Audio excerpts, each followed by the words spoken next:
Nasi tuwasamehevyo wadeni wetu, na usitutie majaribuni, lakini utuokoe na yule mwovu, kwa kuwa ufalme ni wako na nguvu na utukufu. Amina. Amen. Yesu aliwafundisha wanafunzi wake. Hili ni ombi ambalo Yesu Kristo aliwafundisha wanafunzi wake, ambalo lilikuwa likijumuisha sifa, maombi yenyewe, hayo maombi, msamaha na ulinzi dhidi ya uovu.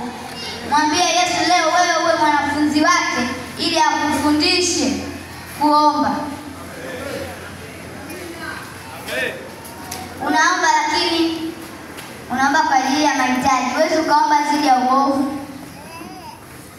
Omba, mwambie Mungu akufundishe. Wote tunaweza, hamna ambaye asiyeweza. Ni ombi la Yabezi.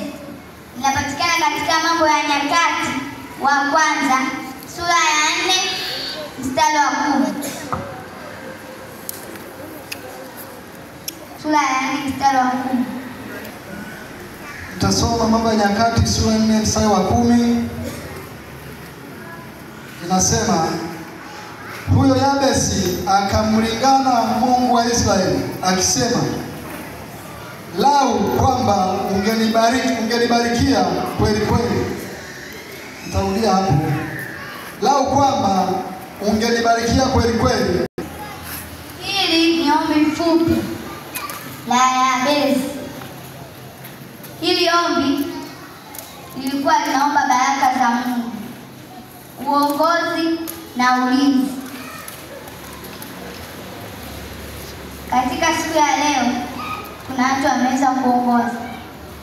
Jifunze na wewe uombe ombi la Yabesi, ombi kama la Yabesi. Mwambie Mungu akufundishe. Wengine mko kwenye uongozi, kuna mwenyekiti, katibu, mjumbe. Uwezi ukaongoza, mwambie Mungu akufundishe.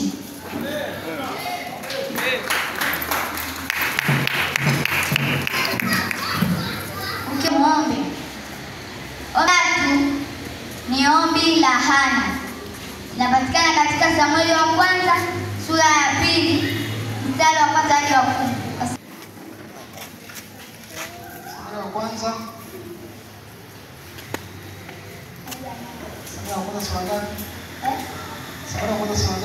Samueli wa kwanza sura ya 2 mstari wa 1 hadi wa 8. Tutasoma kwa msaada wa Mungu. Naye Hana akaomba akisema, moyo wangu wamshangilia Bwana, pembe yangu imetukuka katika Bwana. Kinywa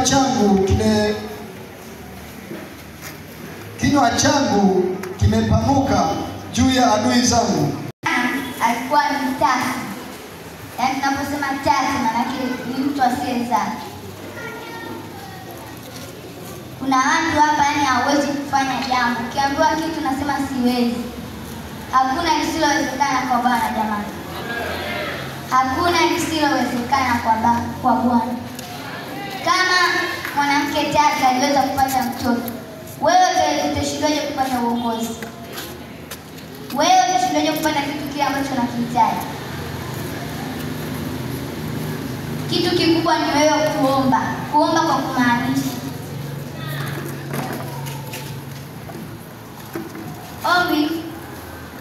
Ombi hili la shukrani kutoka kwa Hana linasherehekea ukombozi wa Mungu na haki yake. Baada ya Mungu kujibu ombi lake la kupewa mtoto. Mshasema huyo alikuwa tasa. Maana yake alikuwa anaomba Mungu na yeye apewe mtoto. Jamani, watoto sisi ni baraka. Amina.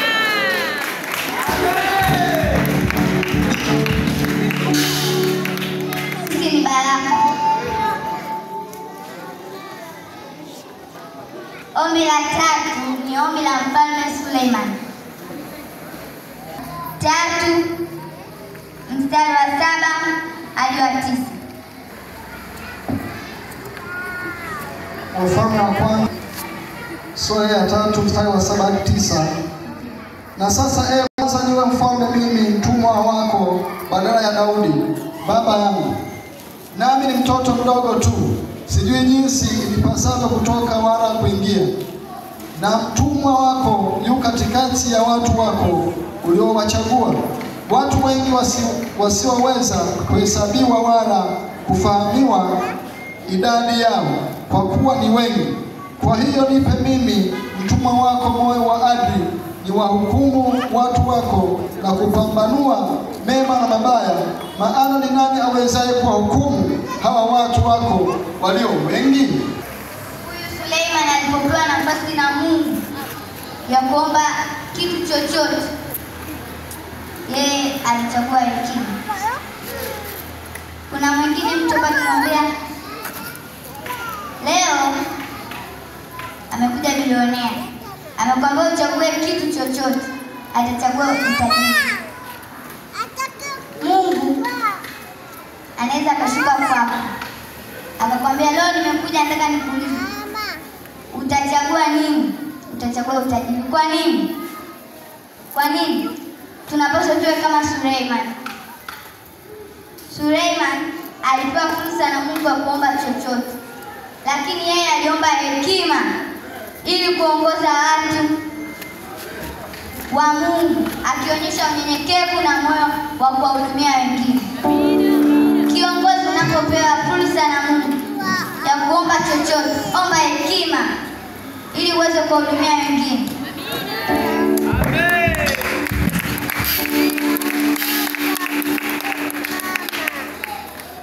Omba hekima. Kwanza Mungu atakubariki maisha yako, yani atakubariki mpaka utashangaa.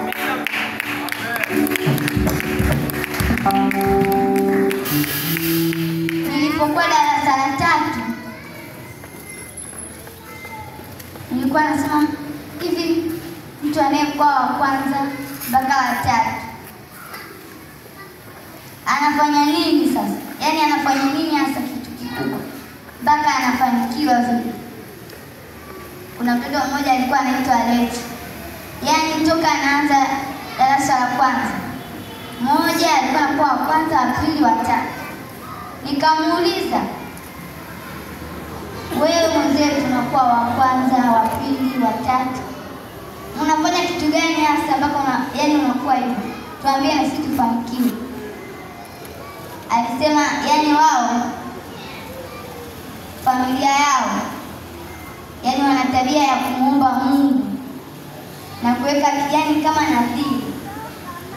Na mimi nilitamani kule jamani nishike namba 1, nimfurahishe mama yangu, nilitamani sana.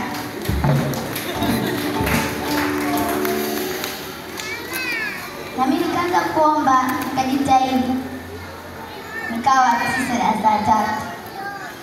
Nikasema kwa hiki kidogo changu, asante Mungu.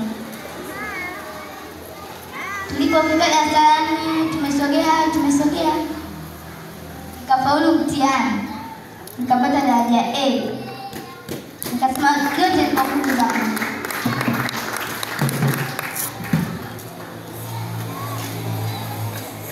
Nilipoingia darasa la 5, nikasema Mungu, wewe ndio chaguo langu. Tunafanya mtihani, najitahidi, nikasema wote kwa nguvu za Mungu. Mtihani wa kuingia darasa la 6, kabla sijafanya mtihani, siku 2 za nyuma nikafunga. Nikasema natosha nimuombe Mungu ili anifanikishe. Hakuna mtoto asiyekuwa na ndoto, kila mtu ana ndoto zake. Nikamwomba Mungu anifanikishe. Mtihani wa kuingia darasa la 6 nikafanya vizuri, nikawa nimeshika namba 1. Namshukuru.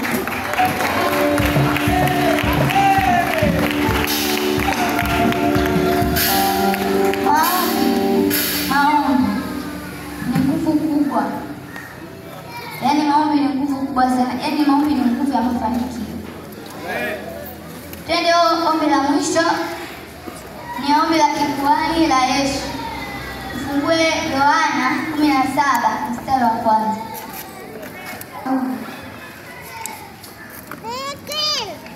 Yohana sura ya 17 mstari wa kwanza.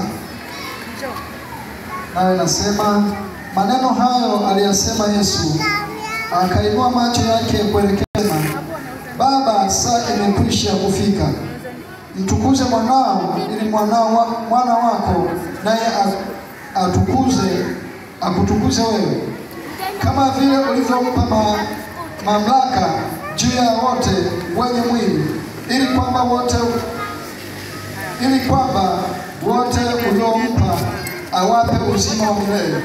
Na uzima wa milele ndio huu, wakujue wewe Mungu wa pekee wa kweli, na Yesu Kristo uliyemtuma. Mimi nimekutukuza duniani, hali nimeimaliza kazi ile ulionipa niifanye. Na sasa Baba, unitukuze mimi pamoja nawe kwa utukufu ule niliokuwa nao pamoja nawe kabla ya ulimwengu kuwako. Jina lako nimewadhihirishia watu wale ulionipa katika ulimwengu. Walikuwa wako, ukanipa mimi, na neno lako wamelishika. Sasa wamejua ya kuwa yote ulionipa yatoka kwako, kwa kuwa maneno ulionipa nimewapa wao, nao wakayapokea, wakajua hakika ya kuwa yalitoka kwako. Katika ombi hili lenye nguvu, Yesu Kristo alikuwa akiombea wanafunzi wake kwa ajili ya ulinzi wao, umoja wao na utakaso wao, na pia kwa waumini wote watakaoamini, akionyesha upendo wake kwa wafuasi wake.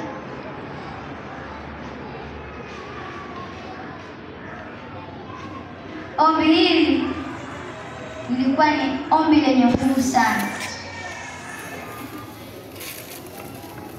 Yesu alikuwa akiombea wanafunzi wake.